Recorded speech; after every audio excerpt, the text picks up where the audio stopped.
Buenos días, Presidenta. Yarata Arciniega, de Revista Fortuna. Presidenta, en el contexto de la reconfiguración del orden económico global y mayor competencia por la inversión, preguntarle cómo se inserta el Plan México en este nuevo orden mundial y qué mensaje busca enviar su gobierno en el Foro Económico de Davos 2026 a los inversionistas internacionales sobre la certidumbre y el rumbo económico del país. Por cierto, muy buen discurso de Carney, del primer ministro Carney, no sé si lo oyeron, muy a tono con los momentos actuales. Estuvo ahí o está ahí la secretaria Bárcenas. Ella, por supuesto, va a presentar el proyecto de nación que representamos, lo que significa desarrollo económico con justicia y protección al medio ambiente, las inversiones públicas que estamos haciendo y la importancia de la inversión privada a partir de una visión de justicia y sustentabilidad. Y por supuesto que México está abierto a las inversiones privadas de distintos países, a la inversión extranjera directa y particularmente los polos de bienestar, que ya van muy avanzados. Este año, el año 2025, pues fue un poco para promoverlos y este año van a iniciar. Entonces, eso fue lo que se presentó en Davos. ¿Cuáles son las ventajas que ofrece México frente a los otros países? Primero, el pueblo de México, trabajador, responsable. Segundo, un gobierno reconocido por su pueblo. Tercero, certidumbre. Y cuarto, que vemos las inversiones no solamente como una forma de crecimiento, sino hoy como una forma de generar empleo con bienestar, porque pues los salarios son mejores hoy de lo que eran antes. Y por supuesto, en términos de exportación, la cercanía con Estados Unidos y la apertura comercial que tenemos con diversos países del mundo y el esquema que estamos haciendo de integración de cadenas productivas. Entonces, eso es muy atractivo para quien quiere venir a invertir a México. Muchas gracias, Presidenta. En este contexto sobre el bienestar, de la población, el fin de semana se informó sobre una reunión con economistas.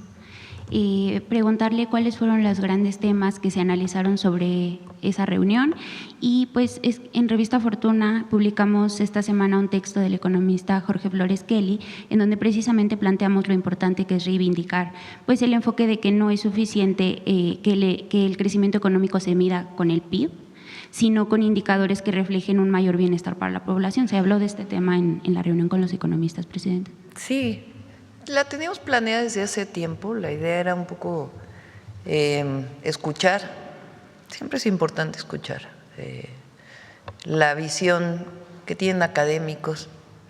Vinieron académicos de la UNAM, del Colegio de México, un economista del CIDE, y la pregunta era cómo seguir promoviendo el crecimiento económico con justicia.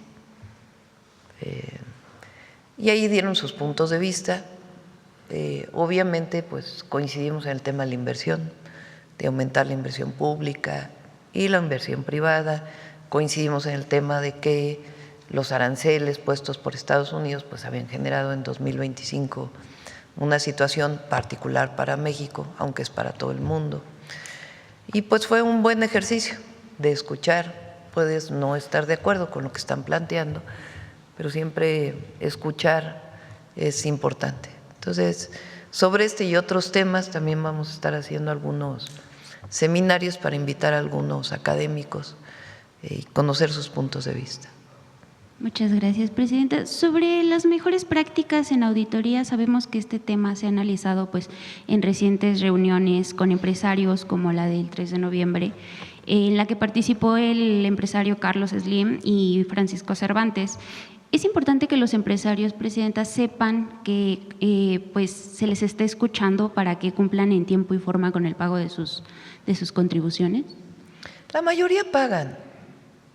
la gran mayoría pagan sus contribuciones, si no, no tendríamos la recaudación que tuvimos en 2025 y cómo se ha ido incrementando la recaudación.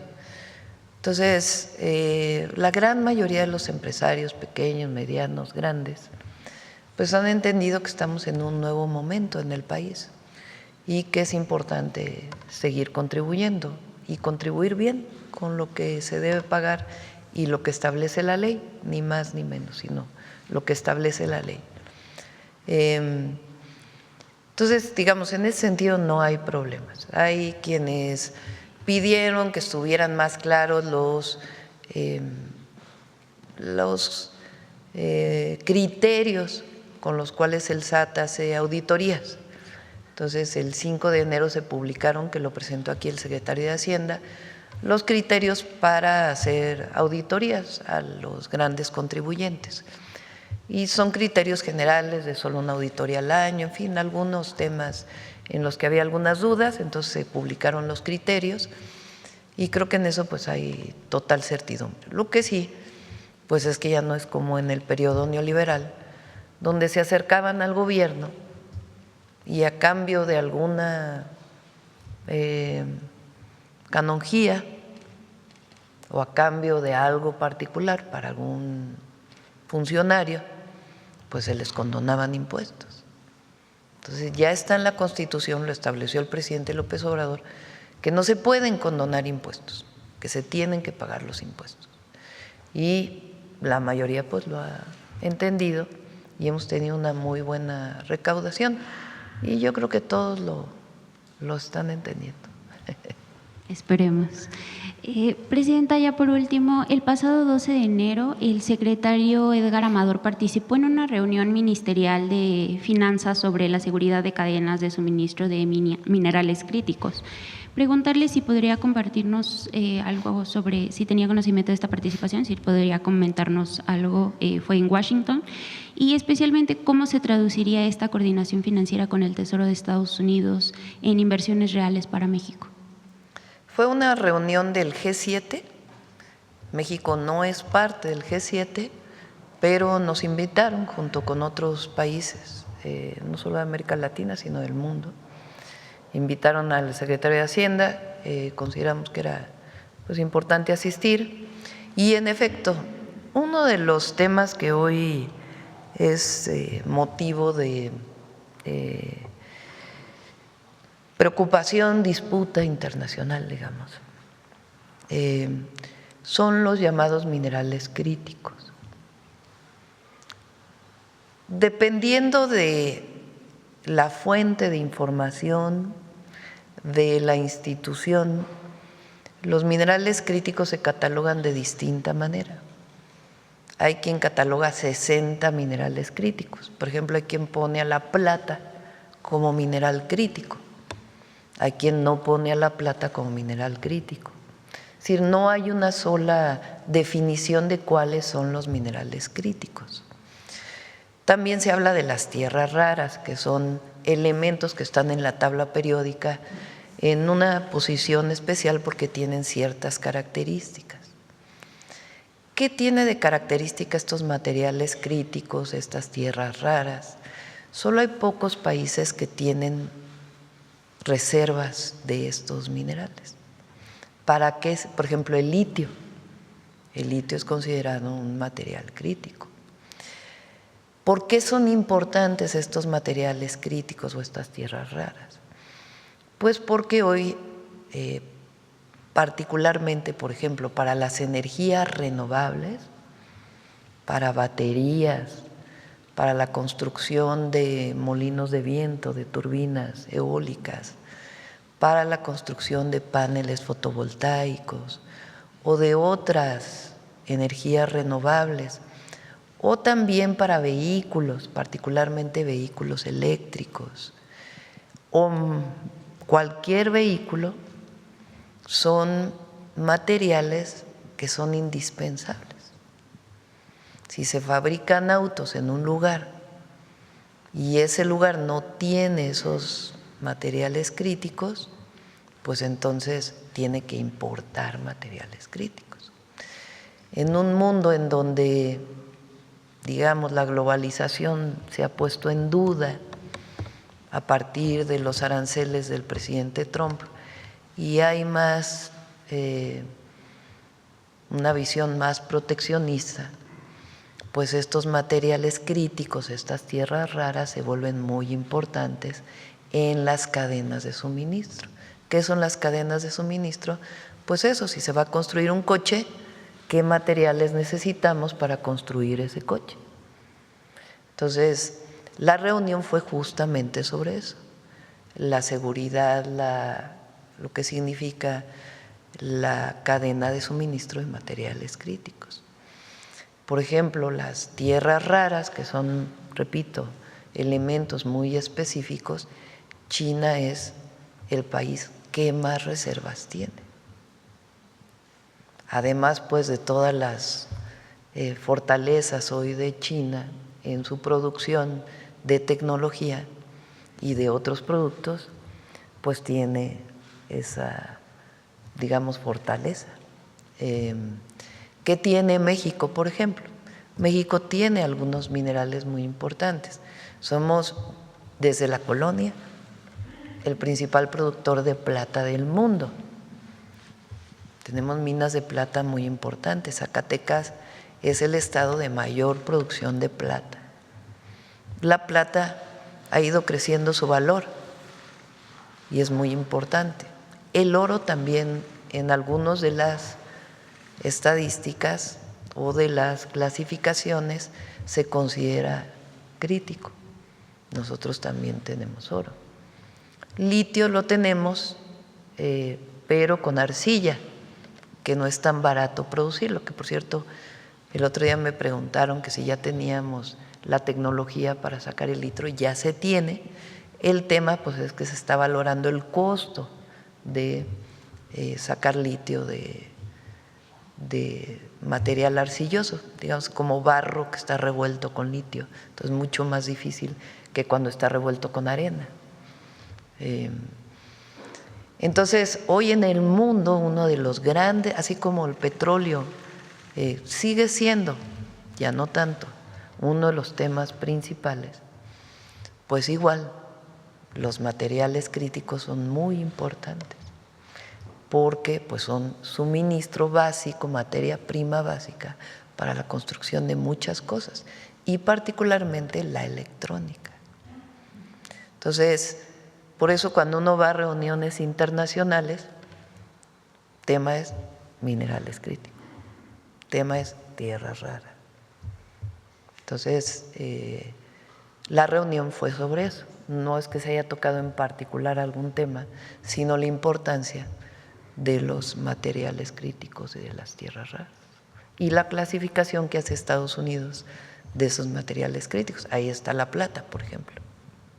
¿Buscaría México proteger de alguna manera, además como el litio, otros minerales críticos de los que tiene? Pues lo primero que estamos viendo son las reservas que hay en México. Hay una institución en México desde hace muchos años que es el Instituto Geológico Mexicano, que es quien tiene la atribución de investigar y conocer las reservas y publicarlas, y la producción también de minerales. Entonces, lo primero que se tiene que hacer es ver, además de lo que ya es público, las reservas que tenemos y qué importancia tiene en el mercado nacional y en el mercado internacional. Muchas gracias, presidenta. Buen día. De nada. Vamos a ver la compañera de aquí.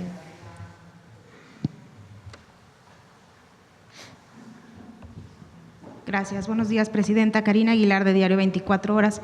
Presidenta, yo quiero preguntarle sobre el enlace que hicieron hace un momento de la entrega de casas. Vi que se entregaron a madres solteras. ¿Cómo identifica Infonavit a estas madres solteras para darles el precrédito? ¿Si tienen que estar ya en algún programa social o cómo las identifica? No, se inscriben ellas en el padrón del Infonavit. Obviamente tienen que estar, pues tienen que ser derechohabientes del Infonavit y solicitan su crédito, sea de manera presencial o primero a través de la página electrónica, y después deben ir al desarrollo o a la oficina del Infonavit para que ahí digan, pues sí me interesa una casa en este lugar, y como se han reducido los requisitos, pues entonces es muy fácil tener acceso. Y se puso como condición o más que condición, como una preferencia, digamos, a quién se le da, obviamente a que gane menos de 2 salarios mínimos o 2 salarios mínimos y menos, más bien, y a madres solteras, a mujeres, obviamente no es que a los hombres no se le dé, ¿verdad? Pero si son de un grupo vulnerable, si son una persona con discapacidad, por ejemplo, se le da prioridad. Gracias. Presidenta, también continúan las especulaciones sobre el aterrizaje de este Hércules en el aeropuerto de Toluca. Para evitar todo ello, ¿podría usted aclararnos cuáles fueron los motivos por los cuales este avión aterrizó en Toluca y no en Santa Lucía u otra base militar? Fue una decisión que se tomó de que aterrizara en Toluca. ¿Pero por qué? Bueno, fue decisión del Consejo Nacional de Seguridad, con sus razones tienen, y tenía este objetivo de llevar a personas que iban a capacitarse a los Estados Unidos.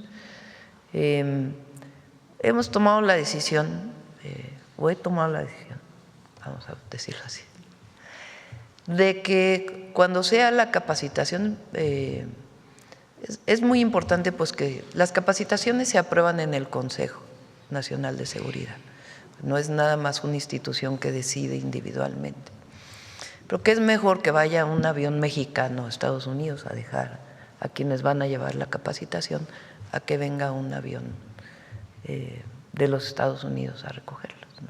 Entonces es mucho mejor eso, y es una decisión que se ha tomado. Pero bueno, en este caso ya había venido en otras ocasiones, no es la primera vez, pero había aterrizado en un aeropuerto militar. En este caso pues se tomó la decisión de que aterrizara en Toluca, fue una decisión del Consejo Nacional de Seguridad y pues así ocurrió. Y no se está violando ninguna ley ni nada, porque dijeron que tendría que haber tenido permiso del Senado. No, el Senado aprueba cuando vienen tropas o vienen, más que tropas, pues vienen capacitadores a México a entrenar. Y repito, esta es una situación bilateral, así como van, y no es nueva, así como van, ahora pues hecho más visible, personas de México, del Ejército, Marina o Secretaría de Seguridad, a entrenarse allá, también ellos vienen a entrenarse aquí, y fue parte de lo que se acordó bajo ciertas condiciones, que se van a capacitar, cómo se van a capacitar y cuántas personas. Si bien no vienen tropas, sin embargo este avión pues es militar. En la tripulación ya le informaron cuántos venían en la tripulación y con qué armamento, porque finalmente son militares estadounidenses. No traían armamento, no traían armamento, eso no tenían armamento.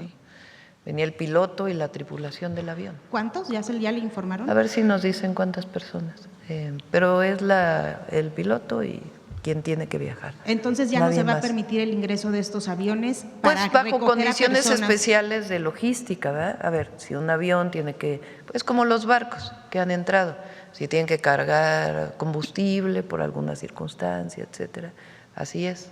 Pero si es un asunto de capacitación, es mejor que vaya un avión mexicano allá. También preguntarle, Presidenta, sobre esta entrega que hicieron ayer de 37 capos.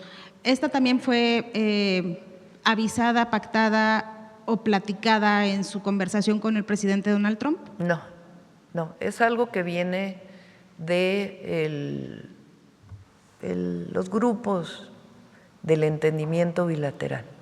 Y en este caso fue a solicitud del Departamento de Justicia de los Estados Unidos. Que es muy importante porque aclarar, la decisión que se toma en el Consejo Nacional de Seguridad se analiza y es una decisión que es, lo primero, conveniencia para México. Es importante para el país en términos de su seguridad nacional, en términos de la seguridad pública.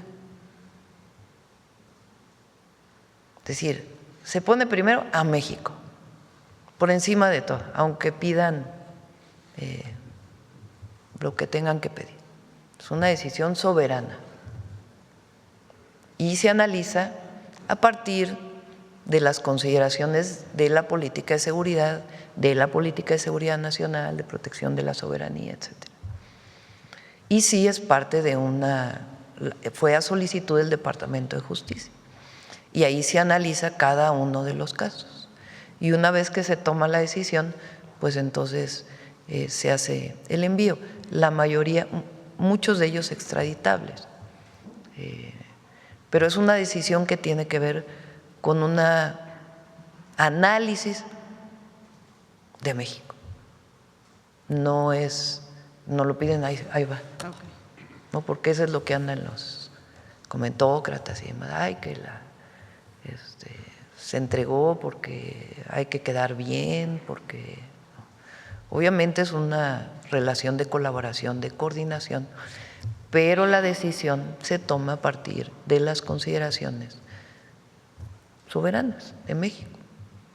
¿Es importante? ¿No es importante? ¿Se colabora en esto? ¿Qué perfiles son? Entonces, esa decisión se toma de esa manera.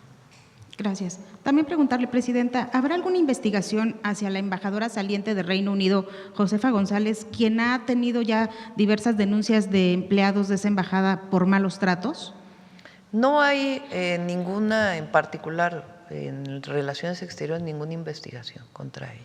Sí, se revisó su actuación y no hay ninguna investigación de ningún tipo contra ella. ¿Ninguna denuncia presentada?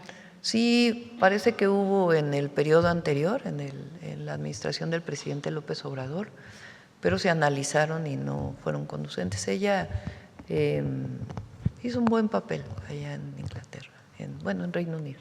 Y ya sobre este tema también de los cargos, ¿por qué decidió, cuáles fueron sus razones para nombrar a Francisco Garduño en la dirección de Centros de Formación del Trabajo?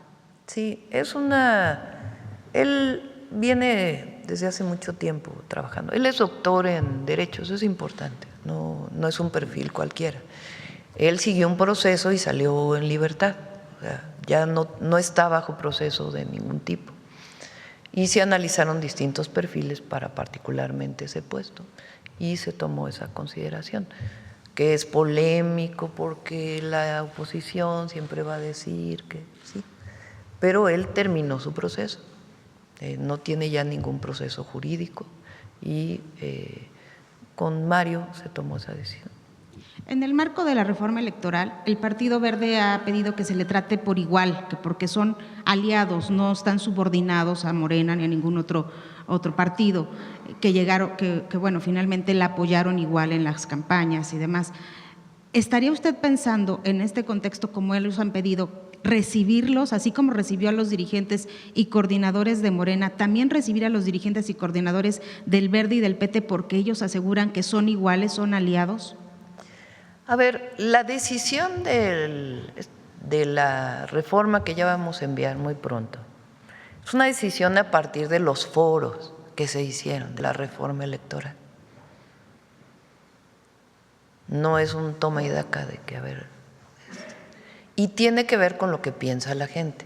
Vamos a presentar aquí, cuando presentemos la propuesta, la encuesta que hicimos.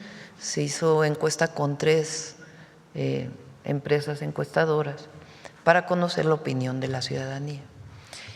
Y esencialmente la gente lo que ha planteado es disminución de los montos, de lo que cuesta en general las elecciones,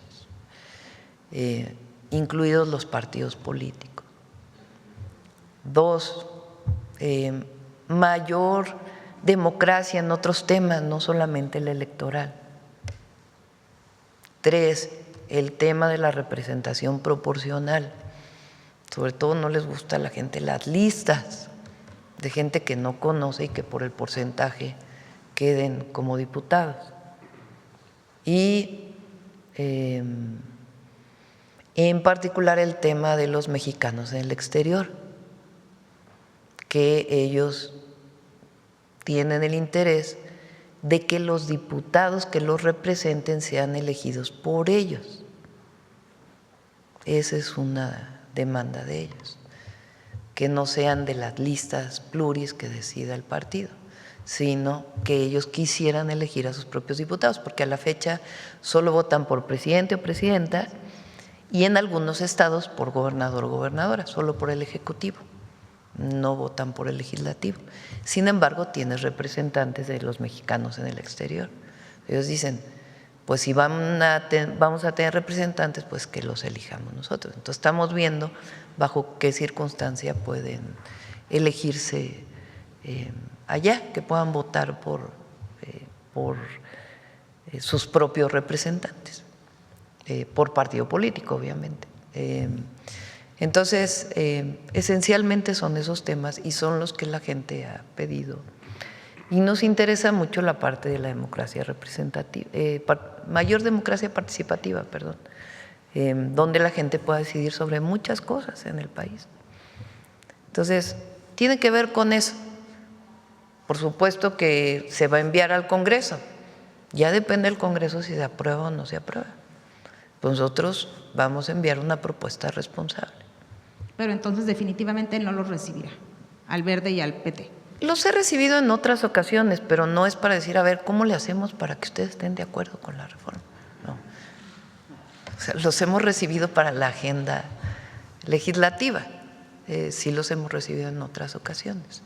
Y la Secretaría de Gobernación, con la comisión que nombré, pues están hablando con diferentes sectores, con el INE también hizo su propuesta, pues también están hablando con ellos.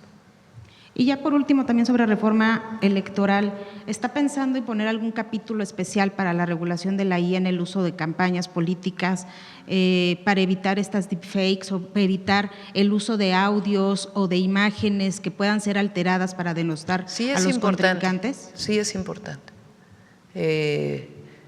Tiene que, sí, en general, pero particularmente para las campañas políticas, sí es importante que la gente conozca si se produce algo con inteligencia artificial, que sepan de manera grande y todo que es inteligencia artificial. ¿Y se pondrá en la reforma? Sí. Gracias. Y también algunos temas de multas y otras cosas. Gracias. Sí. A ver, ahora de este lado, porque no hemos pasado por aquí. A ver, la compañera. Gracias, presidenta. Buenos días. Judith Sánchez Reyes, de Perspectivas MX y Radio Milet. En el tema justamente de este envío de reos a Estados Unidos, preguntarle qué implicaciones tendrá, digamos, este acuerdo en la relación bilateral entre México y ese país. ¿Cómo qué implicaciones? Sí, en lo que tiene que ver con la cooperación binacional en cuanto a seguridad. ¿Qué implicaciones tendría o tendrá este envío? No, no es que sean implicaciones, o sea, en este caso fue a solicitud del Departamento de Justicia de los Estados Unidos y todos los casos fueron evaluados por el Consejo Nacional de Seguridad. Entonces, pues es parte de la cooperación que hay con el gobierno de los Estados Unidos en materia de seguridad, no tiene implicaciones mayores. ¿Qué beneficios se esperan, digamos, obtener en términos de combate al crimen organizado y el fortalecimiento en la relación? Son decisiones que se toman, repito, no es la primera decisión que toma el Consejo Nacional de Seguridad, pues tiene que ver con decisiones soberanas. ¿Es importante para México o no? ¿Ayuda a disminuir la violencia en México, sí o no? Y sobre esa decisión se tomó. Bien, presidenta. En otro tema, ¿nos podría precisar el monto de inversión para este nuevo centro de imagenología que se anunció hace unos días? ¿En qué partida presupuestal está etiquetado? A ver si nos informa el secretario Kersenovich, pero es parte de la inversión en salud. Los institutos de salud tienen aparte un patronato, o tienen patronatos. Los institutos nacionales de salud, y ellos deciden apoyar en una u otra apoyo para los institutos. Tengo entendido, me lo comentó el doctor Kersenovich, pero no lo recuerdo muy bien, que algunos de los equipos los va a donar los patronatos de los institutos, pero es en gasto en salud. ¿Hay alguna fecha aproximada para que se termine la construcción y, bueno, inicie su operatividad? Sí, esperamos con todo y el equipamiento en alrededor de un año. Un año. Bien, Presidenta, y siguiendo… Y es muy importante, fíjense lo importante que es. Los institutos nacionales de salud, todos están ubicados, o la gran mayoría están ubicados en una zona, en la zona sur de la Ciudad de México, en la alcaldía de Tlalpan. Lo conozco muy bien, no solo porque ahí viví como 30 años, sino que fui jefa delegacional de Tlalpan. Esos institutos nacionales de salud no solamente atienden, son institutos de tercer nivel, de los mejores institutos de salud o hospitales que hay en nuestro país, con especialistas muy importantes, y está el Instituto de Cancerología, de Cardiología, de Nutrición, ahí mismo está el GEA González, está el de Enfermedades Respiratorias, el de Genómicas, en fin, son varios institutos. Cada instituto pues tiene sus equipos, tiene su tomógrafo, tiene su resonancia magnética, obviamente en el caso de cancerología, para hacer su radioterapia. Entonces ahora este centro va a concentrar equipos y va a tener ahí analistas de las imágenes. Entonces, como ahora las imágenes pueden viajar por internet, no necesitan llevar la placa de un lugar a otro, pues entonces los pacientes van a poder ir a este centro, sacarse ahí su resonancia magnética y después ya ir con su médico al instituto que le corresponde, y ahí van a estar concentrados los analistas de imagen, los especialistas, y entonces de ahí pues se van a estar enviando a los distintos centros de salud. Lo mismo estamos buscando hacer con el tema de cáncer de mama en distintos lugares de la República, porque luego es muy difícil encontrar especialistas en imagenología. Entonces mejor están en un lugar, se envía la imagen, se analiza y se regresa el diagnóstico. Entonces es muy importante este centro. Bien, Presidenta, siguiendo con este tema de salud, preguntarle o plantearle este tema de Daisy, una niña en Chiapas de 10 años que pues se debate entre la vida y la muerte derivado de las lesiones que sufrió al dar nacimiento a un bebé. Preguntarle si se tomaron algunas acciones junto con el gobierno estatal, municipal, para garantizar la atención médica de la menor y su hijo. No conozco el caso, pero con gusto lo investigo. Bueno, obviamente derivado de este caso, preguntar si tiene usted previsto algunas acciones que se pueden implementar a través de la Federación para evitar justamente los matrimonios forzados, arreglados con menores o entre menores de edad, especialmente en comunidades pues que se justifican con este asunto del usos y costumbres. Sí, lo tiene Citlali, y también se preguntó aquí hace tiempo en la mañanera el caso de menores de edad que llegan a un hospital a dar a luz sin que necesariamente haya el consentimiento, digamos, y particularmente son menores de edad. No es lo mismo que llegue una mayor de edad de 18 años en adelante a dar a luz que una niña de 10 años, evidentemente. Ahí hay un delito. Entonces, hay un protocolo en donde el hospital tiene que informar a las fiscalías de los estados o a la Fiscalía General de la República, depende del tipo de hospital. Entonces, este mecanismo pues tiene que seguirse necesariamente. Entonces, en este caso sí se podrían, digamos, ejercer acción penal en contra de los padres de la pareja. Sí, tiene que atenderlo la Fiscalía del Estado.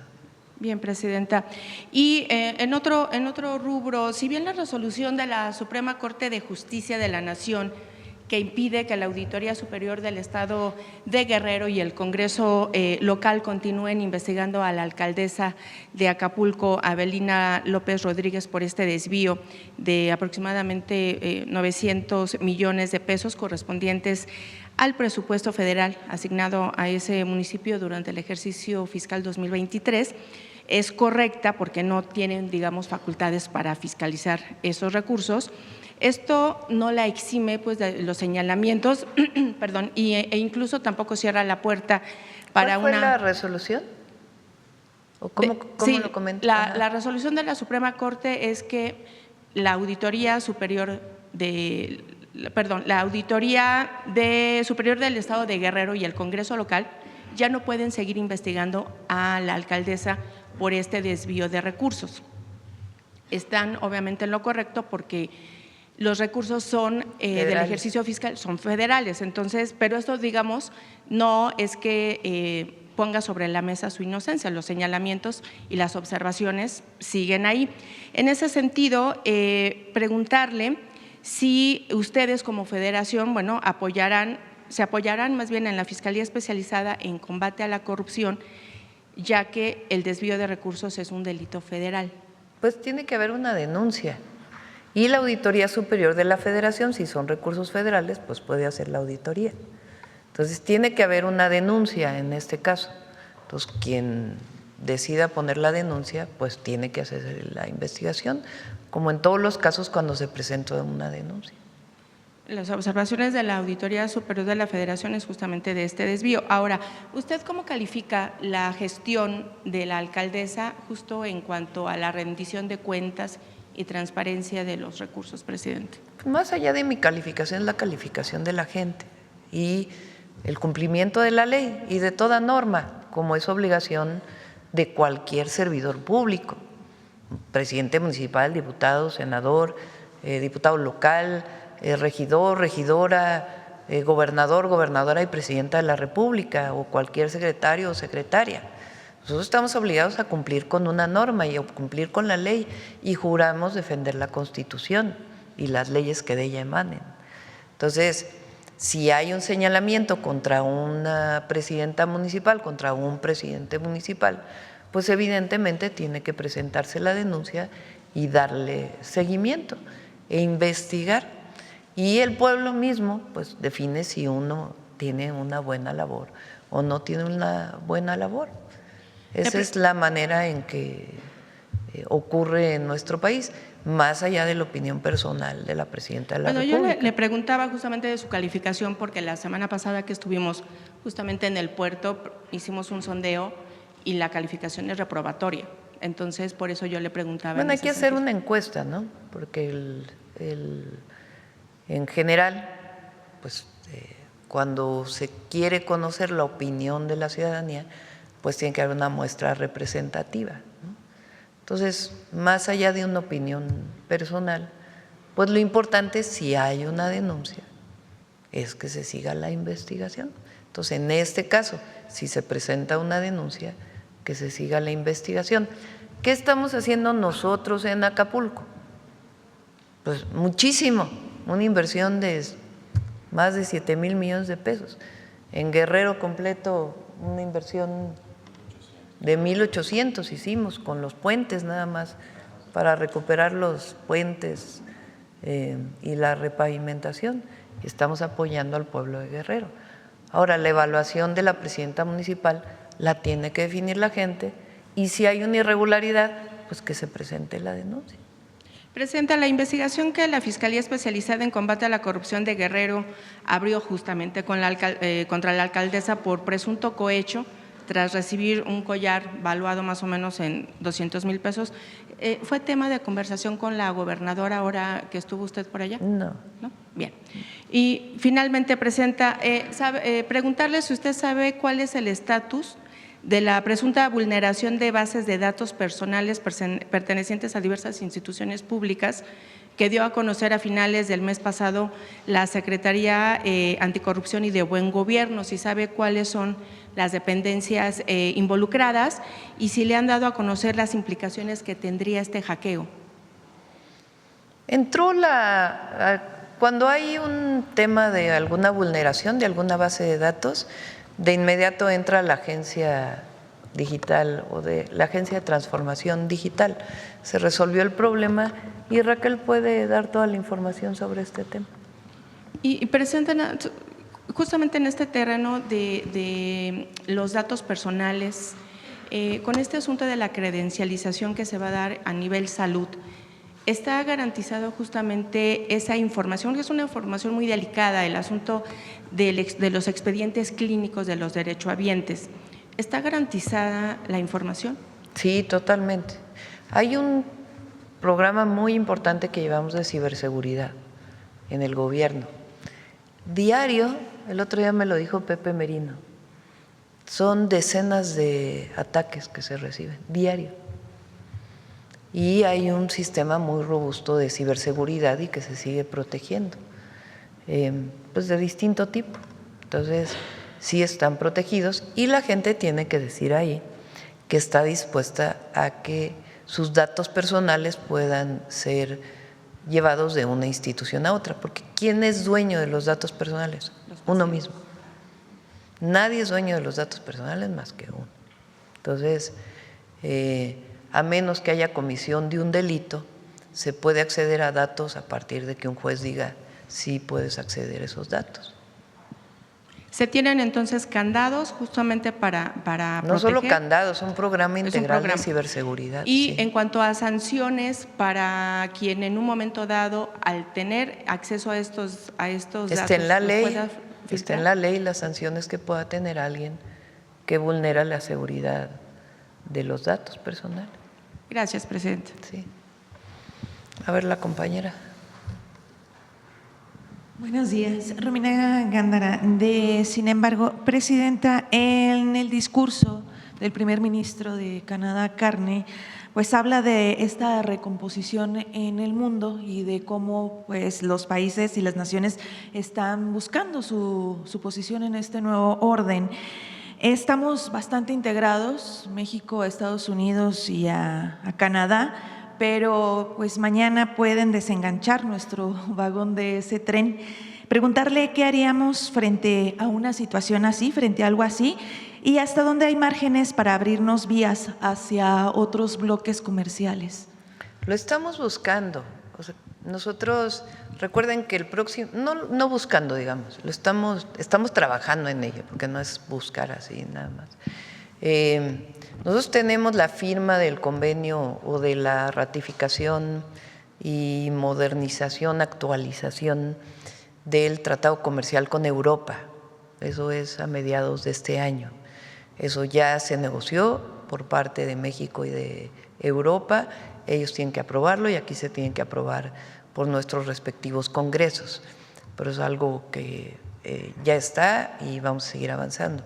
Vino en su momento el presidente Lula y después vinieron un equipo, el vicepresidente y un grupo de empresarios de Brasil y tenemos acuerdos, más que un tratado comercial, acuerdos de entendimiento con ellos para fortalecer las alianzas. Vino el presidente de Singapur o primer ministro de Singapur, y también hay inversiones por parte de Singapur. Tenemos conversaciones con Corea del Sur, conversaciones con otros países. Vino Francia también, el presidente de Francia, también en particular con Francia. Recientemente en una licitación volvió a ganar Alstom, que es una empresa francesa que desde hace muchos años está en México para los ferrocarriles del norte. En fin, con China, aun cuando nosotros decidimos poner aranceles, hay conversaciones con China, pues porque tenemos un comercio muy amplio con China y no deseamos cerrarlo, sino sencillamente que sea un comercio justo. Entonces, hay conversaciones con todos. Ahora, la integración que tiene México con Estados Unidos es muy difícil de romper, porque son cadenas productivas que existen ya desde hace muchos años. Incluso frente a la posibilidad de poner tarifas, etcétera, como ocurrió, de todas maneras el comercio se sigue dando. Y por eso nosotros creemos, además porque es para conveniencia de Estados Unidos, pues que el tratado se va a conservar o a lo mejor hay algunos cambios, pero finalmente en la revisión se va a conservar porque es de beneficio mutuo. Pero evidentemente tenemos y buscamos relación con otras regiones del mundo. Mismo con Canadá, vino el ministro Carney, viene ahora en febrero una delegación muy grande de empresarios de Canadá a México con interés de inversiones en nuestro país. Sí, justo lo que acabo de mencionar, de que confía en que el TEMEC va a seguir, pero pues se tendrían o seguramente ya habrá diseñado varios escenarios donde Estados Unidos se separe de Canadá. Por ejemplo, en un escenario en el que el TEMEC no siga tal cual lo conocemos hasta el momento, ¿cuál es el planteamiento del plan, presidenta? Bueno, nosotros nos reunimos cada semana con Secretaría de Economía y Secretaría de Hacienda, digamos el gabinete económico. Allí en el gabinete económico está, por supuesto, Secretaría de Economía, está Secretaría de Hacienda, está el IMSS, está Secretaría del Trabajo y otras instituciones. Y allí analizamos pues todos los escenarios para nuestro país y vemos cómo vamos avanzando en las distintas inversiones, tanto públicas como privadas. Y ahí pues tenemos algunos escenarios. Obviamente pues el objetivo pues es que salga bien la revisión del tratado comercial y en eso se está trabajando. Entonces, más que hablar de otros escenarios, pues decir que estamos trabajando todos los días en ello. La Unión Europea también ayer pues dice o promete que va a dar una respuesta firme a Donald Trump, a las amenazas de Donald Trump por el tema de Groenlandia. Hoy pues se espera esta reunión en Davos y ayer cayeron los mercados, es decir, pues hay incertidumbre global. ¿Cuáles son nuestras mayores defensas frente a este mundo que se sacude, presidenta, y cuál es el papel que debemos jugar los ciudadanos en preparación ante cualquier escenario? Primero, que el gobierno siempre esté informando a la gente frente a cualquier circunstancia. Y la mayor defensa que tenemos es nuestro pueblo. Y evidentemente un gobierno pues que está atento a lo que está pasando y que tiene distintas alternativas y estar informando en caso de que veamos, si es que así lo vemos, una condición de vulnerabilidad o difícil. Pero México, el pueblo de México ha vivido muchas calamidades, siempre sale adelante, siempre sale adelante. La mejor defensa que tiene México es su pueblo y nosotros que sepan pues que estamos trabajando en ello, no estamos ni minimizando ni tampoco exagerando, sino sencillamente trabajando en ello. Y tenemos confianza por la integración, por el solo hecho de la integración, que le conviene a ambos países. El otro día lo dije, las empresas estadounidenses que tienen inversiones aquí son las primeras interesadas en que se mantenga el tratado comercial.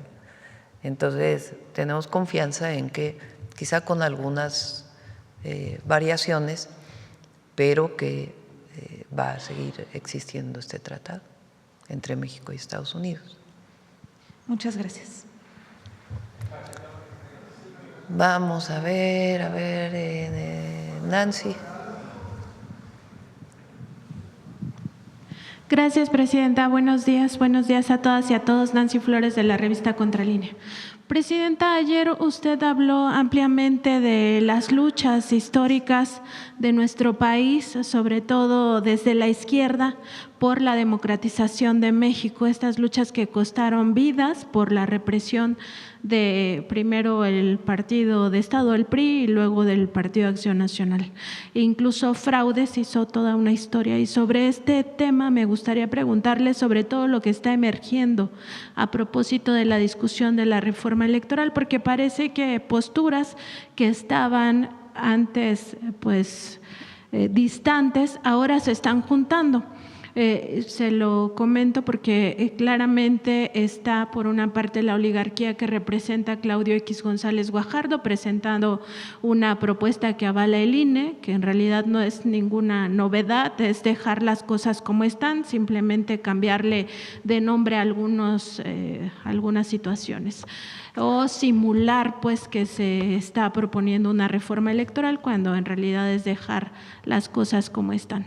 También está la derecha y la ultraderecha muy cercana a esta visión de no cambiar nada, igual que los exconsejeros del IFE-INE, José Woldenberg, el propio Luis Carlos Ugalde, Valdés Zurita, Lorenzo Córdoba, pues que ya se quitaron la máscara de ciudadanos, siempre navegaron con esa pues idea de que ellos representaban a la ciudadanía, se unieron a la marea rosa y también a estos grupos de derecha, ultraderecha y oligarquía. Incluso están promoviendo la creación de un partido de derechas opositor abiertamente. También se junta en esta misma idea de no cambiar las cosas o simular que se cambian la propuesta que hace el Consejo General del INE actual, donde pues prácticamente no tocan absolutamente nada de la estructura, no tocan nada de temas de austeridad, no proponen ni siquiera revisarse los sueldos, que cada consejero y consejera nos cuesta al mes 180,000 pesos netos, más todos los privilegios que tienen, que le llaman pues prestaciones, pero en realidad son privilegios a costa del erario. Todo el tema de los fraudes electorales no lo tocan en su propuesta, no revisan, no hacen ninguna autocrítica los consejeros y consejeras del INE en su pues iniciativa que han presentado a la comisión. Y en este mismo sentido también pareciera que están distantes, pero aquí se juntan el Partido Verde y el Partido del Trabajo, desconociendo esa historia de democratización de nuestro país, pero también en este caso particular desconociendo el mandato popular que ellos aceptaron al acompañar a la Cuarta Transformación en 2018 y en 2024. Preguntarle su opinión sobre todo esto que está emergiendo a la par de esta discusión, pues para prácticamente decir que todo está bien cuando sabemos la historia de los fraudes. En 2000, por ejemplo, el Consejo del IFE no investigó a los amigos de Fox, no investigó el Pemex Gate. Eso también es una forma de defraudar a la ciudadanía. 2006 lo sabemos, 2012. En 2018 lo intentaron, pero al final el pueblo pues salió masivamente y el presidente Peña, como se sentía en ese entonces el payaso de las cachetadas, pues no aceptó, así lo dijo el presidente López Obrador en su momento, no aceptó ninguna de las propuestas que le hizo la oligarquía en aquel entonces y no se metió en las elecciones, pero si hubiera querido, pues hubieran vuelto a defraudar al pueblo de México. Ayer mencioné esta historia porque hay mucha hipocresía y mucha mentira alrededor de lo que representamos nosotros. Fíjense, han querido, y lo han hecho en otros países también, decir que México va al autoritarismo.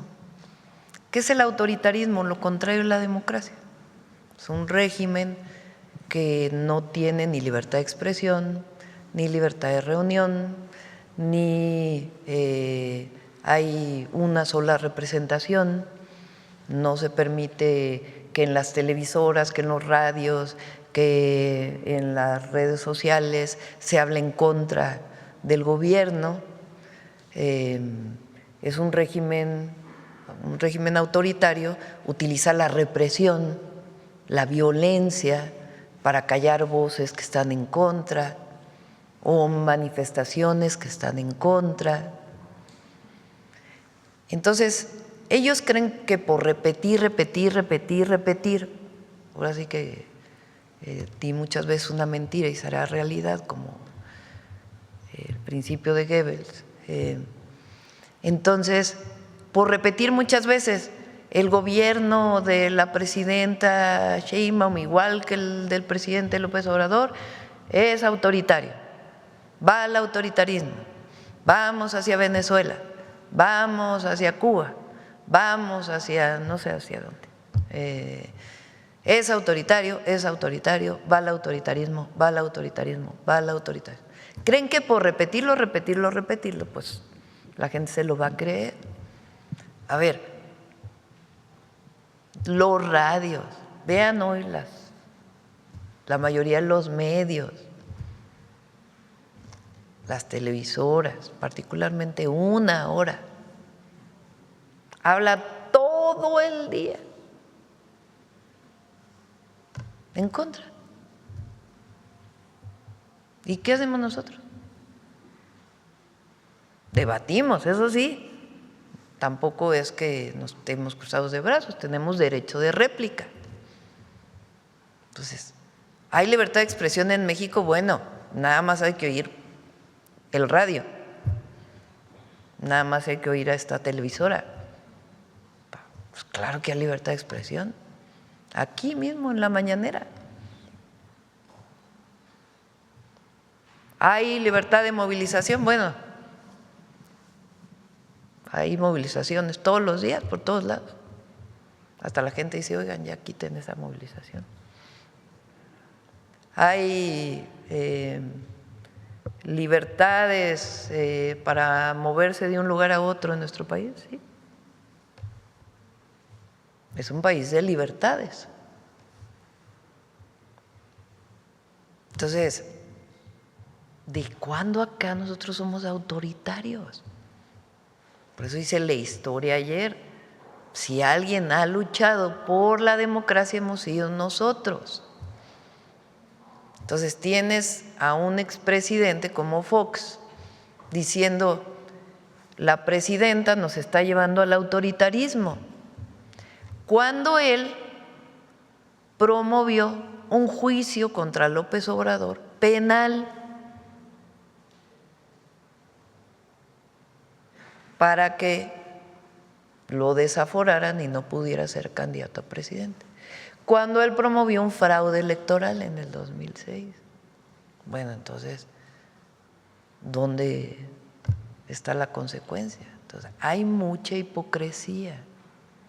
Es lo mismo que este tema del narcogobierno, narcopresidente, narcocandidata, narco no sé qué, narco no sé cuánto. Lo mismo.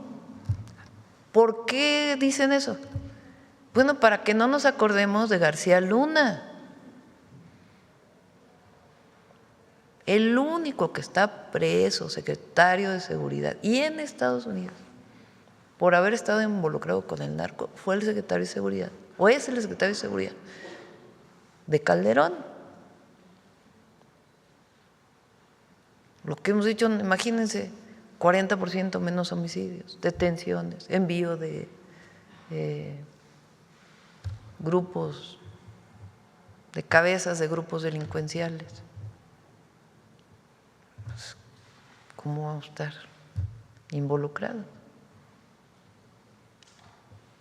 Y lo que queremos es que los jóvenes, pues, que el pueblo de México viva tranquilo, feliz, con seguridad. Pero eso sí, es que el presidente Trump, hago así esa cara porque así me los imagino, ¿no? Le ha de haber dicho a la presidenta que mandara a Cacle, ¿no? Como bueno, a ustedes no les tocó la pequeña Lulú, ¿no? Había una bruja, ¿no? De la pequeña Lulú que hacía Cacle, le ha de haber pedido a el político no sé cuánto. Bueno, pero lo repiten. Hoy lo vi otra vez en no sé cuántas columnas. Es que la presidenta está en un dilema, está entre la espada y la pared, porque le están pidiendo que envíe a no sé quién. ¿Qué político de Morena? ¿De dónde tienen esa información? Ya están todos sacándome fotos con mis caras. ¿De dónde tienen esa información? ¿Quién se las dijo? ¿Cuál es su fuente? ¿Cómo, de dónde sacan tanta mentira? Tanta mentira. Y en efecto, todos estos que ahora hablan de la democracia, pues en su momento tuvieron puestos y defendieron fraudes electorales y nunca esclarecieron los amigos de Fox, o nunca esclarecieron la estafa maestra, o nunca esclarecieron otras cosas de dinero ilícito que estuvo en las campañas, o de fraudes claros y abiertos para que no llegara a la presidencia López Obrador, o de las últimas, cuando quitaron a Morón de Michoacán por una cosa menor, absolutamente menor, solamente porque no querían, o querían hacerle daño a Morena en ese momento en Michoacán. Entonces, hay mucha hipocresía. Ahora, la reforma electoral, no pretendemos que quien tenga una votación con un porcentaje no tenga una representación en el Congreso, no. Eso se llama representación de las minorías, ¿no?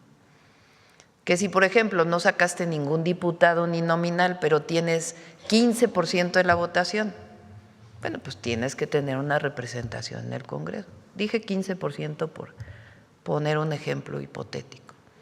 Pues eres una fuerza política del país, pues tienes que tener una representación en el Congreso. El problema son estas listas de las burocracias partidarias que se han convertido, pues, en algo que la gente no quiere. Entonces, va a ser una propuesta razonable. Igual que por qué la elección en México tiene que ser la más cara del mundo. ¿Por qué? ¿Por qué los salarios tienen que ser por encima de los de la presidenta? Entonces, va a ser algo racional. ¿Por qué está llevando su tiempo? Bueno, por ejemplo, este tema de los mexicanos en el exterior, pues tenemos que revisarlo bien, cómo se haría, cómo se propondrían, porque es una demanda de los mexicanos en el exterior muy grande, de que quieren tener diputados electos por ellos, o elegidos por ellos.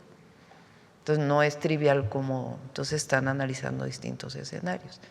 Y la verdad es que fue hasta que no se terminaron de analizar todas las propuestas de todos los foros, pues que empezó a elaborarse la propuesta. Pero va a ser una propuesta muy razonable. Entonces, es absurdo eso de que queremos ir al autoritarismo, como es absurdo esta cosa de que narcogobierno, narcopresidente, que además no les ha salido, ni les va a salir. Ayer una senadora, que ya saben su nombre, andaba ya en Fox News declarando mientras estaba el envío de estas personas. Así como, bueno, se cae por sí solo, ¿no? Entonces, pueden tener la certeza que va a ser una propuesta razonable que atienda estas demandas del pueblo de México, y también pueden tener la certeza de que lo que estamos haciendo pues es analizado todos los días en términos de la seguridad, en términos de la situación económica, en un mundo cambiante y un mundo donde pues están ocurriendo cosas que nunca imaginamos que iban a ocurrir, hace un año, hace año y medio. ¿Qué tiene que hacer la presidenta, su gabinete y todo el pueblo de México? Mantenernos unidos. Hay diferencias, sí hay diferencias, pero la soberanía es la soberanía, la independencia es la independencia. Las libertades son las libertades, porque ahora la derecha, ¿no? El PAN puso ahora, ¿qué es? Libertad, familia y qué otra cosa. Nación, algo así, ¿no? Patria, no sé. Patria ¿no? Ahora, patria, como si fuera de la derecha, ¿no? Aquí en México, la de la derecha, la palabra patria, pues no precisamente, ¿verdad? Los conservadores fueron los que fueron a pedir que vinieran Maximiliano, y siempre han sido los que andan viendo afuera en vez de mirar adentro. Familia, nosotros siempre hemos defendido que la familia es una gran institución social de México. ¿Y qué otra? Libertad, libertad. La derecha, libertad. No, ellos quieren esas libertades que nada más tienen unos y no todos. Esa es la diferencia. Entonces nosotros seguimos luchando, porque siempre digo que desde aquí sigo luchando. Porque el presidente López Obrador dijo que se había acabado el elefante reumático, pero no, tenemos que seguirlo jalando todos los días. Pues siempre luchamos por la libertad, por la democracia, por la justicia, en el más amplio sentido de la palabra. La justicia para las mujeres, la justicia ambiental y la justicia, un verdadero sistema de justicia que funcione en nuestro país. Bueno. Y, Presidenta, pues justo este momento es tan importante, tan histórico, porque reformar nuestro sistema electoral nos garantiza que nunca más se impongan gobiernos que nosotros como pueblo no elegimos. Y, por supuesto, este lema del PAN, pues ya nadie lo recuerda. Ahorita se hizo una encuesta aquí que se supone que estamos informados. Presidenta, también en el tema de estos 37 delincuentes relacionados con crimen organizado, preguntarle, porque en Estados Unidos en otros momentos el gobierno ha llegado a acuerdos con quienes México extradita, acuerdos que les generan beneficios procesales, en algunas ocasiones les reducen la condena y en otras pues incluso los dejan en libertad. Saber si en escenarios de esta naturaleza México obtiene recursos porque el gobierno estadounidense les da estos beneficios a cambio de sumas millonarias y también a cambio de información, saber si México obtiene recursos de eso que se confisca y también si se le, en este ámbito de la colaboración, se le da esa información que proporcionan los delincuentes o si se va a pedir algo así en un futuro. Sí, por supuesto que se solicita siempre. Y en caso de que haya incautación de bienes, pues también lo que le corresponda a México. Presidenta, también en estos momentos tan críticos para la humanidad y los amagos sobre todo del gobierno estadounidense, no solo a la región latinoamericana, sino también a regiones como Medio Oriente e incluso Europa, con el caso de Groenlandia, preguntarle justamente sobre esta urgencia de comprender la importancia de la tradición de México en el tema de la ayuda humanitaria, sobre todo ayuda humanitaria internacional para salvar vidas. Históricamente nuestro país pues ha buscado aliviar en la medida de sus posibilidades el sufrimiento de los pueblos, sin discriminación. Esto lo ha hecho con diversos pueblos a lo largo de la historia y además esta ayuda humanitaria pues se basa en los principios de solidaridad, humanidad, imparcialidad e independencia. Ningún ser humano, ningún periodista, ningún empresario debería de oponerse pues a ayudar a los demás. En este contexto, le pregunto, Presidenta, si nuestro país puede dar más ayuda humanitaria al pueblo de Cuba, que sigue sufriendo por un bloqueo económico, pero también por estos amagos permanentes a su soberanía. Cuba tiene un bloqueo económico, ¿desde qué? ¿Cuál es la fecha del bloqueo? 1962, sí, no.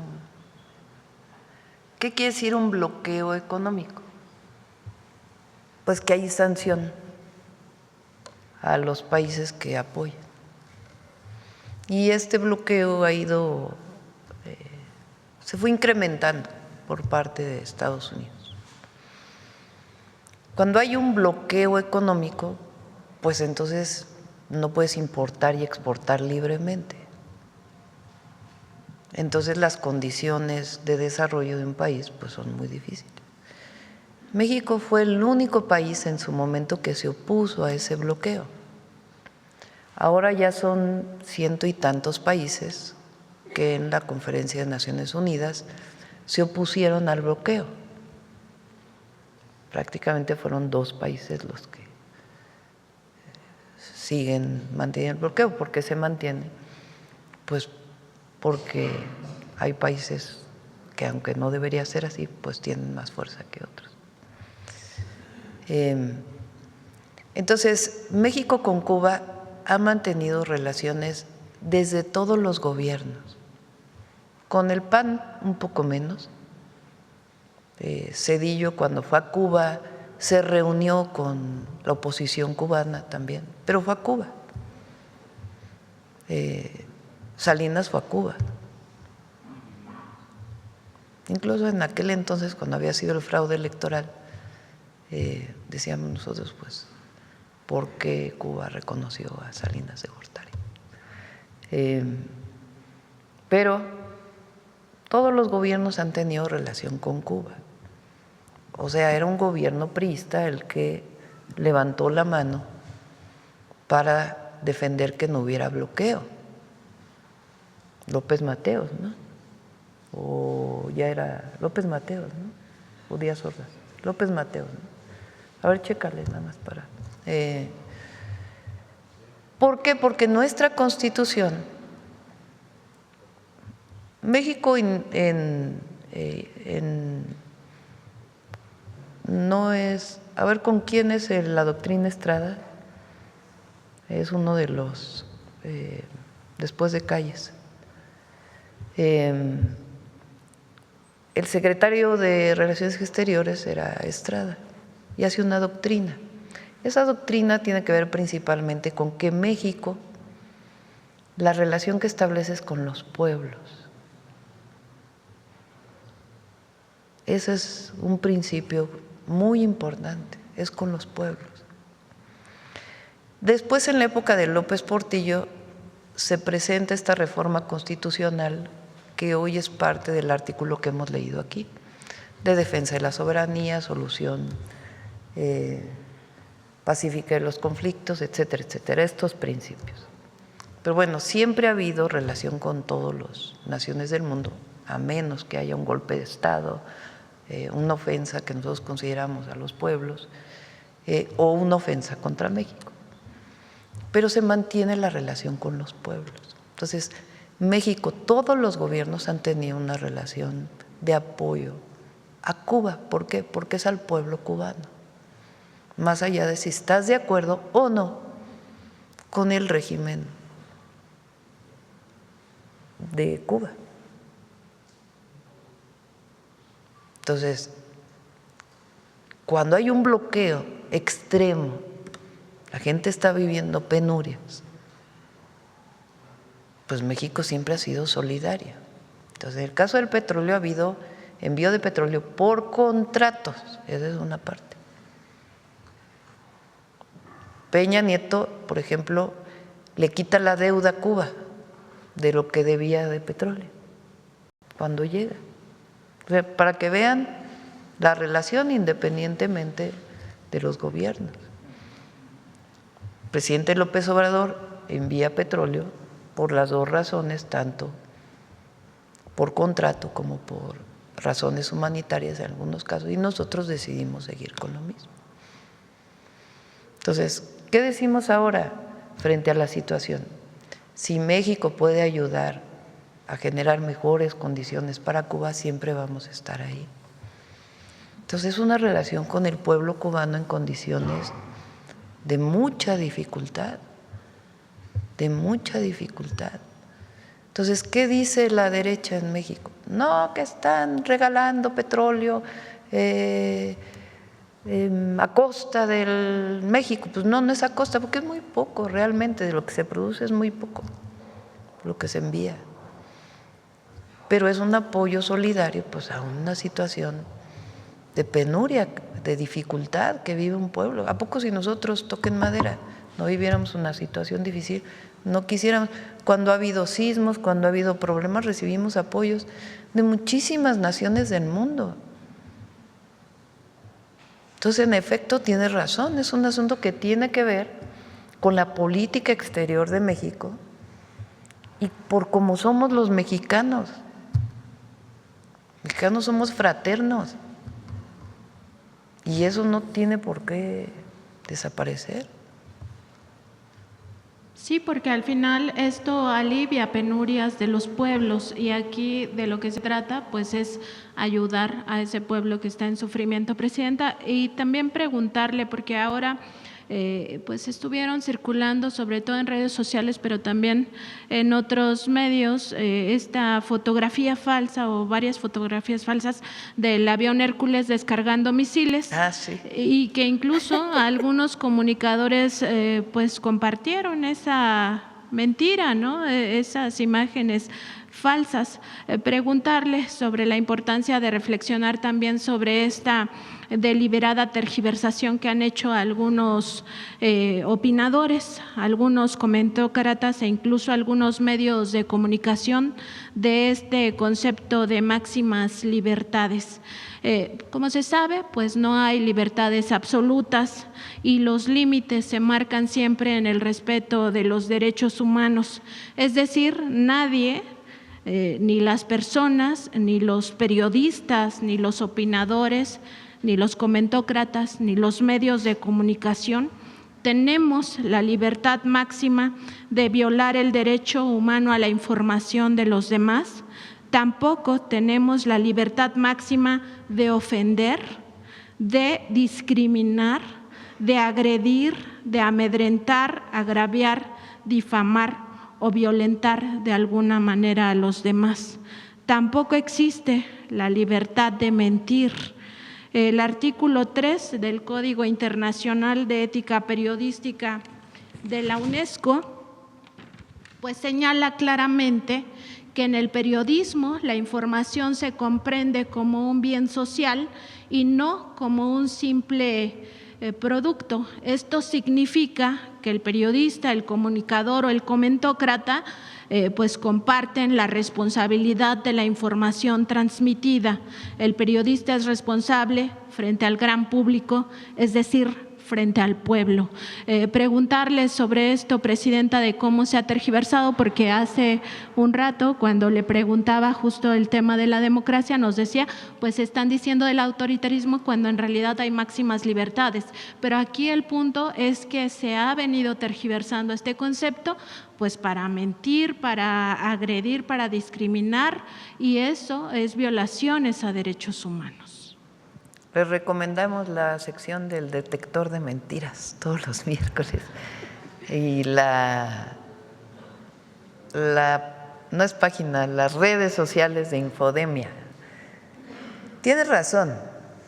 El problema es que es muy complejo. Si nosotros, ¿qué preferimos ser nosotros? Estar desmintiendo.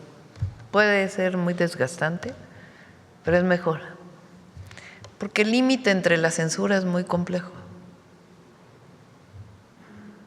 Entonces, si nosotros decimos, a ver, pues, quita esta publicación porque fue mentira, porque censura del gobierno.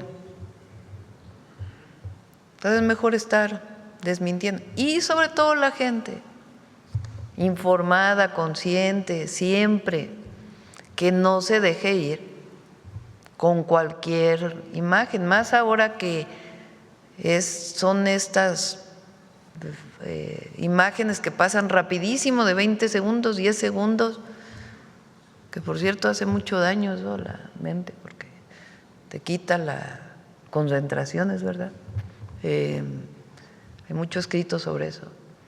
Entonces ve una imagen, ni siquiera se lee bien lo que dice, no se ve ahí chiquito que dice IA, inteligencia artificial, y se va, y como ahora los, ¿cómo se llaman? Los que ves una cosa y siempre sale lo mismo, los algoritmos de las redes sociales, te quedas 10 segundos en una imagen y entonces ya te salen puras imágenes, están hechos así los algoritmos, de lo mismo. Entonces dices, ay, ya se hizo viral este tema. No, es que te quedaste 10 segundos viéndolo. Entonces, en esta época sobre todo, siempre, pero en particular en esta época, la mejor defensa, la mejor vacuna es la información, que la gente se haga responsable de lo que está viendo y que nosotros mantengamos el debate público y el desmentido permanente. Pero tienes razón. Y quizá que se trabaje más en eso que se denominó la revolución de las conciencias. Totalmente. Gracias, Totalmente. Presidenta. Gracias.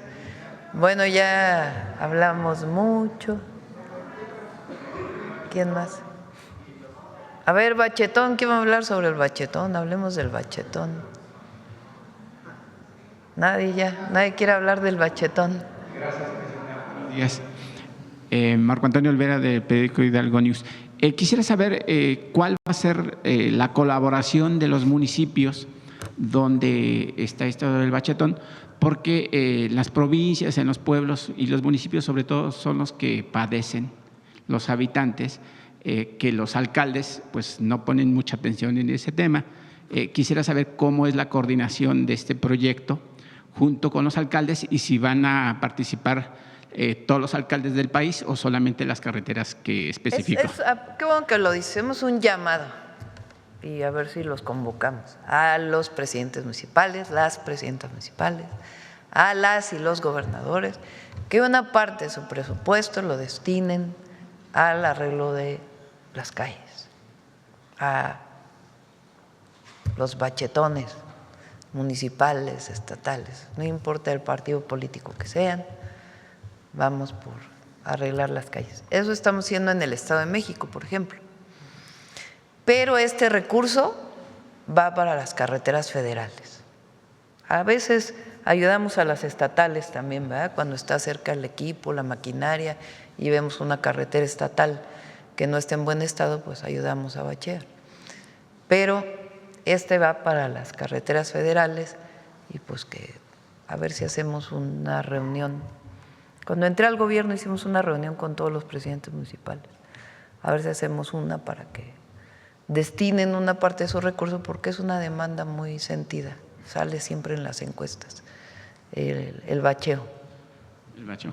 Sí, Presidenta, recientemente aquí en la Ciudad de México se creó una ley para castigar, digamos, el hecho de que despojen a las personas adultas mayores e incluso no adultas mayores de sus propiedades, ya sean sus departamentos, sus casas o accesorias. Y ya esta ley contempla que si se justifica que hay un despojo, pues obviamente son castigados entre 11 y 20 años de cárcel por despojar de manera indebida a las personas adultas mayores, incluso son por los hijos. Y en ese sentido, Presidenta, en Chiapas existe un cártel inmobiliario que ha defraudado a varias decenas de familias. Incluso uno de los implicados, de nombre Eric Romero, se encuentra sujeto a proceso penal privado de su libertad.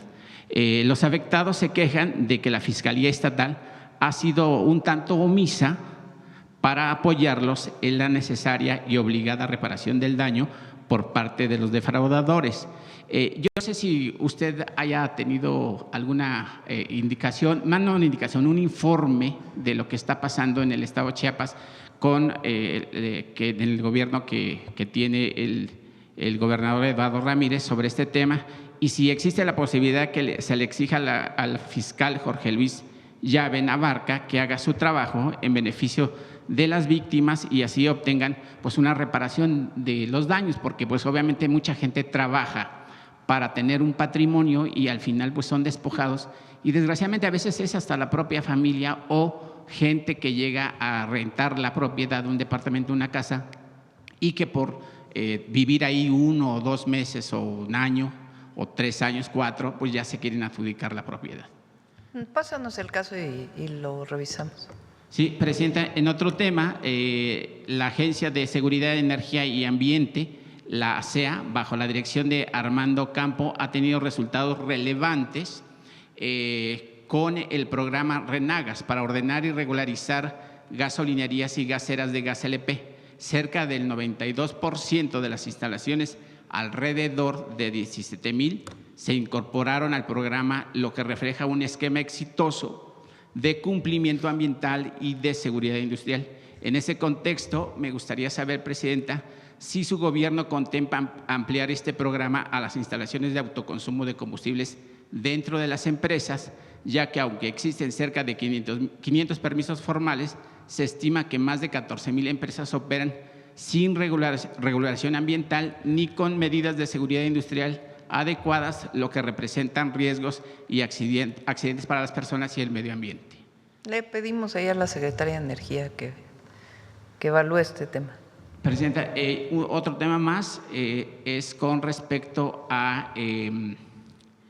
se publicó recientemente, bueno, primero quiero preguntarle sobre, aquí el secretario de Seguridad, Omar Harfush, pues ha venido a presentar todo lo que se ha ganado a la delincuencia organizada, obviamente entregando a personajes pues, que no son bien vistos y que han generado violencia en el país. Se ha bajado el tema de la extorsión, se ha generado una mayor seguridad para los habitantes de México y las principales ciudades del país. Presidente, en ese sentido también había dicho que se habían bloqueado pues también las antenas y también pues se había prohibido, digamos, la entrada de chips a los centros penitenciarios del país.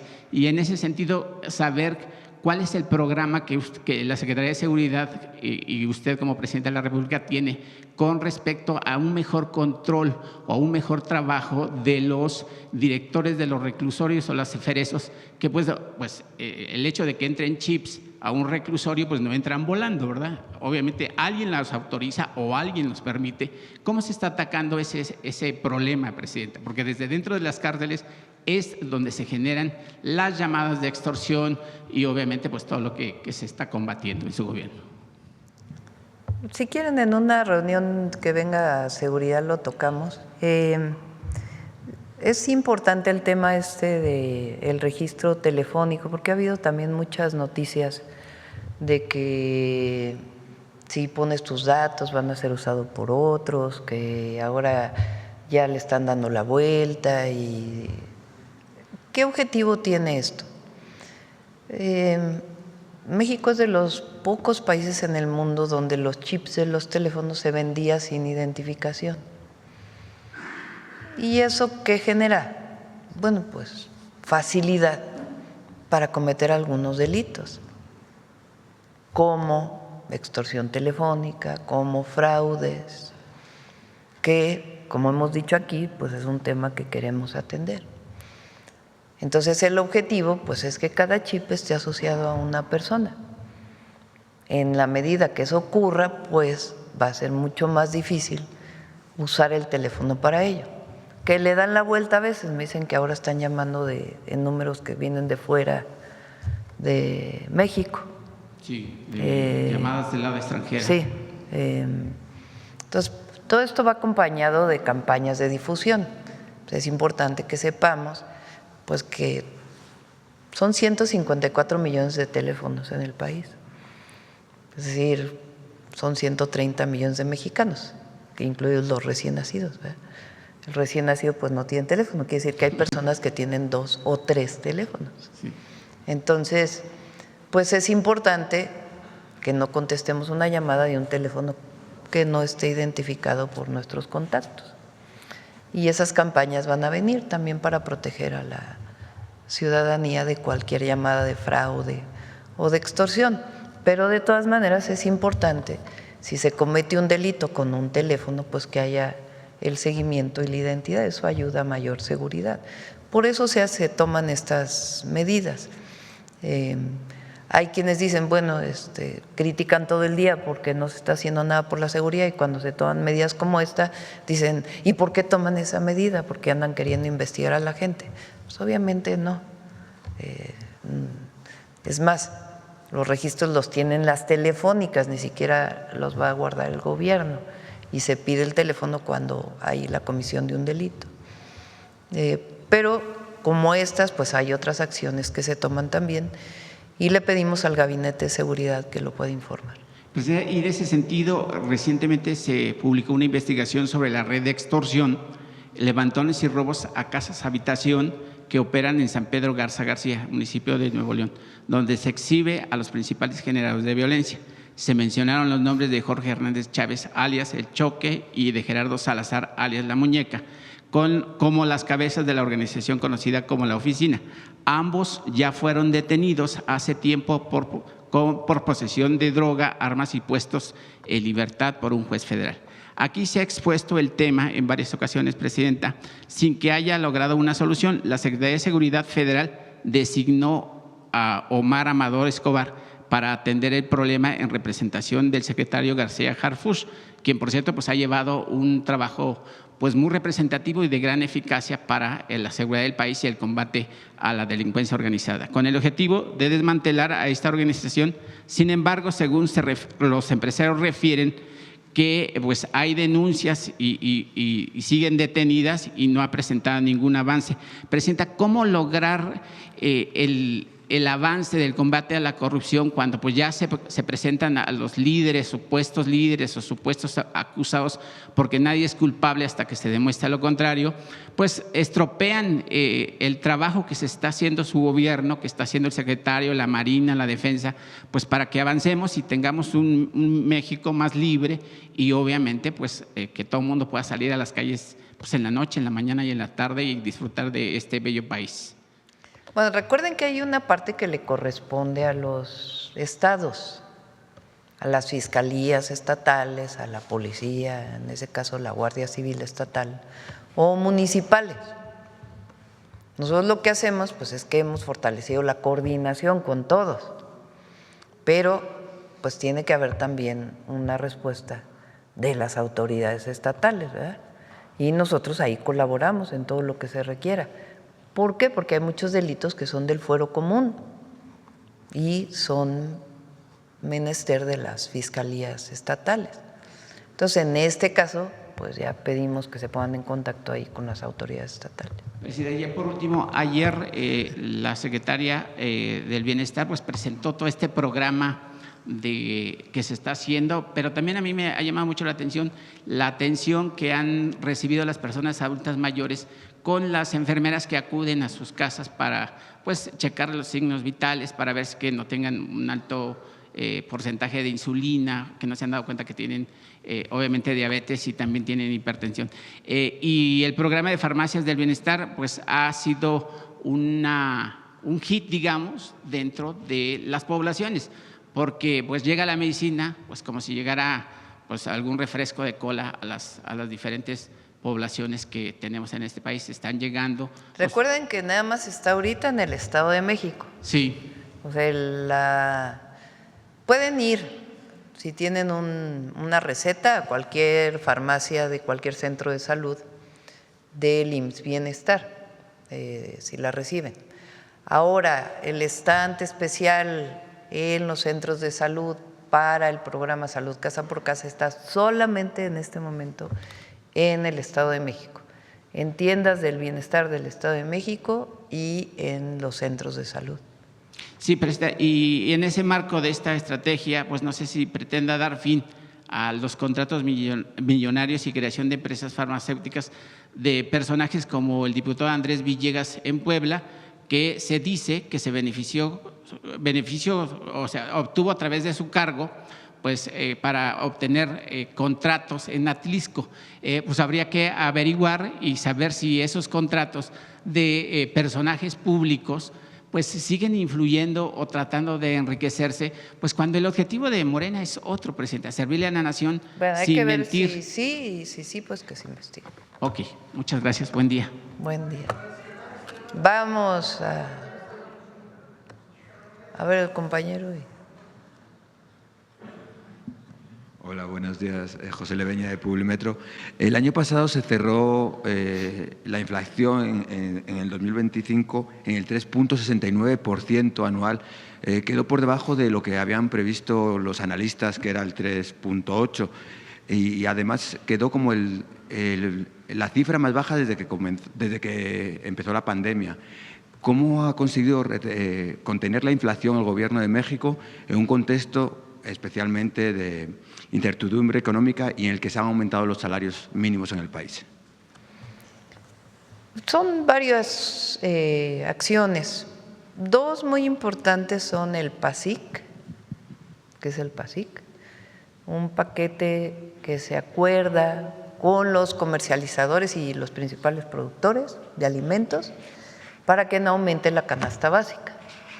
La canasta básica hoy está en 910 pesos. Bueno, la canasta establecida en el PASIC, que son para los principales alimentos y también algunos otros insumos. Entonces, el PASIC está en 910 pesos. De hecho, aquí lo presenta Iván Escalante todos los lunes y en muchos lugares está incluso más bajo de los 910 pesos. Es un acuerdo voluntario, pero ha ayudado mucho a mantener el precio de los principales alimentos, o por lo menos el promedio de todos los alimentos que están en esa canasta, que no haya aumentado, incluso ha disminuido, porque aunque ha aumentado, aunque sea poco la inflación, pues de todas maneras el valor de la canasta básica se mantuvo durante todo el año y hasta ahora se sigue manteniendo ese valor. Ese es el primero. La otra que ha ayudado mucho es el acuerdo también voluntario para las gasolinas. El acuerdo que hicimos con todos los gasolineros para que la gasolina no estuviera o estuviera por debajo de los 24 pesos, también ha ayudado muchísimo, porque el aumento de los combustibles, como ustedes saben, pues impacta en todas las cadenas. Entonces, esos dos acuerdos han sido importantes. Se hizo otro acuerdo de maíz tortilla, que también fue importante para que no se elevara el precio de la tortilla. Entonces, esos tres acuerdos que son voluntarios, no es un precio máximo obligatorio, sino sencillamente entre todos nos ponemos de acuerdo para que ocurra así, ha ayudado mucho a que no aumente la inflación. También ayer se reunió con Mary Simon. ¿Cómo le fue la reunión? Ella es una mujer muy interesante, ella es una activista. La gobernadora general de Canadá es la representante del Estado de Canadá pues tiene labores de jefa de Estado. Y ella particularmente es muy interesante porque es una activista principalmente por los derechos de los pueblos indígenas en Canadá. Entonces estuvimos platicando sobre su lucha de defensa de los pueblos indígenas, platicamos del cambio que hicimos al artículo 2 del FAISPIAM, los programas que hemos desarrollado, de nuestra lucha intensa contra la discriminación, el reconocimiento de las mujeres indígenas. Entonces, principalmente hablamos sobre esos temas.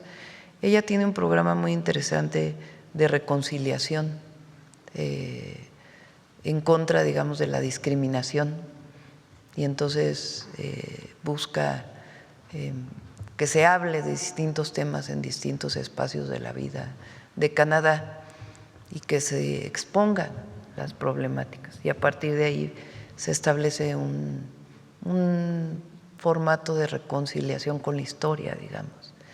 Entonces hablamos mucho de eso y una mujer muy, muy interesante, la verdad. Me dio mucho gusto recibirla. Recientemente, hablando de la reforma electoral, se ha hablado mucho de la democracia participativa. ¿En algún momento usted ha llegado a pensar o a plantear que la reforma electoral y la continuidad de México en el TEMEC pudiera ser o salir a consulta pública en el país? Bueno, actualmente las consultas públicas tienen limitaciones para ciertos temas. Uno de esos temas son los electorales. No sé por qué quedó así, porque la verdad pues se podría consultar, ¿no?, sobre temas electorales. ¿Estás o no de acuerdo que haya plurinominales? ¿Estás o no de acuerdo que cueste tanto la elección? Pero en este momento la consulta pública no puede ir sobre temas electorales ni sobre otros temas. A ver si encuentras el artículo constitucional que establece cuáles son las limitaciones para las consultas. Podría ser. Ahora, pienso yo que hay muchas decisiones municipales, estatales, federales, que puede haber una consulta ahí sí electrónica para ciertos temas de la vida pública, a lo mejor no tan que parecieran tan estructurales, digamos, para el país, sino otros temas que se pueden poner a decisión de la gente. Y en eso es donde vamos a presentar una propuesta, en los municipios. Oye, el presupuesto se dedica para esta calle o para esta obra. La gente puede opinar. ¿Estás de acuerdo en que se ponga doble sentido en esta calle o un sentido? Pues son decisiones que toman los presidentes municipales todo el tiempo y que vale la pena conocer la opinión de la ciudadanía. Entonces, decisiones pequeñas o grandes, que haya de participación ciudadana. Ya para terminar, dos temas laborales.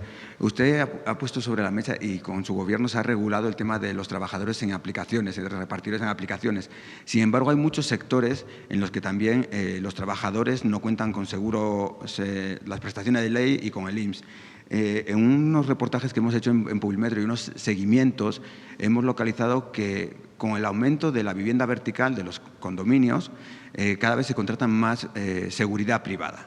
Personas que trabajan 24/24 y hacen turnos de 96 horas semanales, sin prestaciones de ley.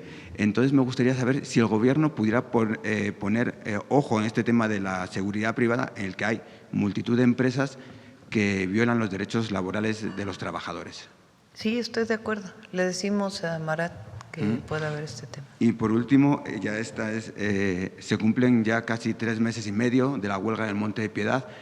¿Tiene conocimiento? Es un mes le pedimos complicado. a Marat que nos informe también, por favor. Lo invitamos, sí. Es un mes complicado en el que la gente por lo general empeña y… Sí, de acuerdo. Muchas gracias. Bueno, vámonos. Vamos a… Sobre la rehabilitación. Vamos pasado mañana a Veracruz, allá.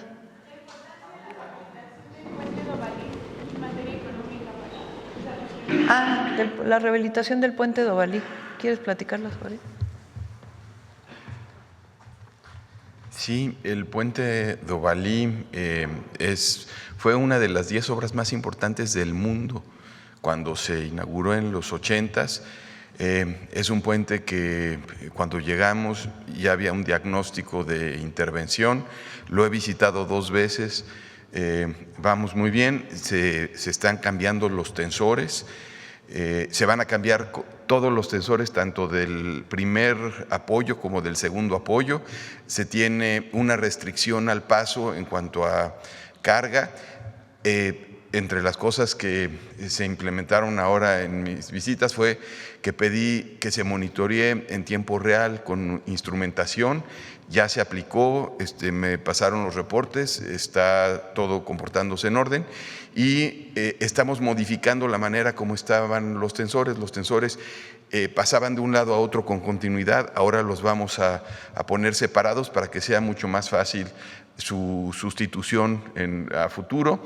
Y también ya son tensores que tienen un recubrimiento especial ya actuales y va a quedar en muy buenas condiciones. Entonces se está trabajando y no solamente es la parte del puente, se va a estar rehabilitando las carreteras que llegan a ese puente. Entonces estamos trabajando y dando seguimiento. Por las características se tienen que cambiar poco a poco esos tensores. Entonces este año terminamos con los que estaban en las condiciones más de mayor deterioro y el próximo año estaremos continuando con el segundo apoyo.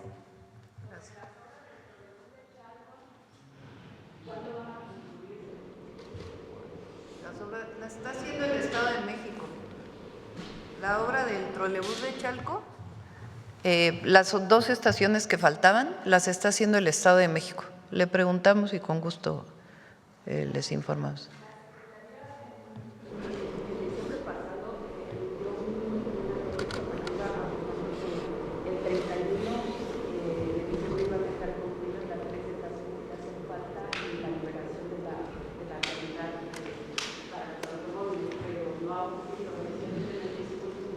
Lo revisamos porque son obras que está haciendo la Secretaría de Obras del Estado de México. preguntamos y con gusto contestamos. Bien, ya. Nada más hablamos sobre la lucha de los pueblos indígenas. Vamos, detector de mentiras. Con su permiso, Presidenta, buenos días a todas y todos.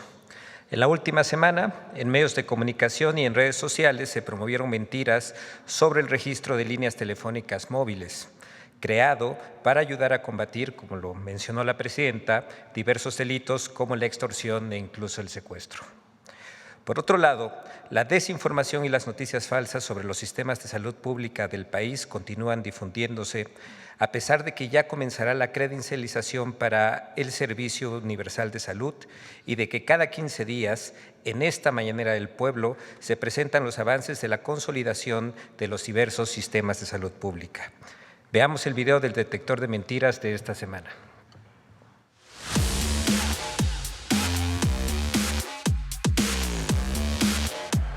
Mentiras sobre el registro de líneas telefónicas, supuestas carencias en hospitales mexicanos, presuntas multas a los mexicanos por participar en tandas son algunas de las noticias falsas que el detector de mentiras localizó esta semana. 1. Con el registro de líneas telefónicas, el gobierno puede acceder a tu información. Ahora el gobierno quiere adueñarse de todos tus datos personales. Su nombre, su dirección, el número de su credencial de lector, su CURP y su ubicación en todo momento.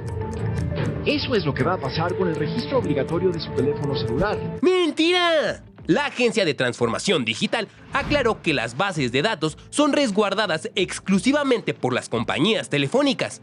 El gobierno no tiene acceso a la información de los propietarios de las líneas telefónicas. Solo un juez puede solicitar información a las empresas si existe una investigación criminal y conforme a la ley. 2. Cualquier persona puede registrar una línea telefónica a nombre de otra. ¡Mentira! La agencia digital explicó que es imposible suplantar identidades. El sistema exige tener el chip físico y pasar una prueba de vida, la cual consiste en el reconocimiento facial en tiempo real que coincide con la identificación. La imagen se borra de inmediato tras la validación. 3. Carencias en tratamientos y malos tratos a los familiares de pacientes del Hospital Infantil Federico Gómez. Hasta un mes podrían tardar en asignar una cama en el Hospital Infantil Federico Gómez. Durante ese tiempo los enfermos y sus familias sufren muchas carencias, porque contrario a lo que prometieron hasta el cansancio, nunca fuimos Dinamarca. ¡Mentira! La Secretaría de Salud aclaró que el hospital dispone de una casa de descanso digna y segura para que los familiares puedan pernoctar, y aclaró que el hospital cuenta con los insumos necesarios para todos los pacientes. La institución detalló que tan solo del lunes 12 al jueves 15 de enero se realizaron 2.273 consultas externas. 4. El SAT realizará un congelamiento masivo de cuentas en enero de 2026. ¡Mentira! El SAT no puede congelar cuentas bancarias. La institución aclaró que no tiene atribuciones extraordinarias para bloquear cuentas. Desmintió que aumente la fiscalización a inicio de año o que actúe de forma arbitraria contra los contribuyentes. 5. El SAT vigilará y multará a quienes hagan tandas. ¡Mentira! El SAT aseguró que las tandas no son ni serán un objetivo de fiscalización y negó que existan operativos o multas contra quienes organizan o participan en tandas.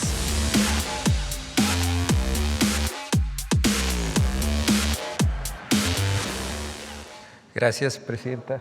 Gracias.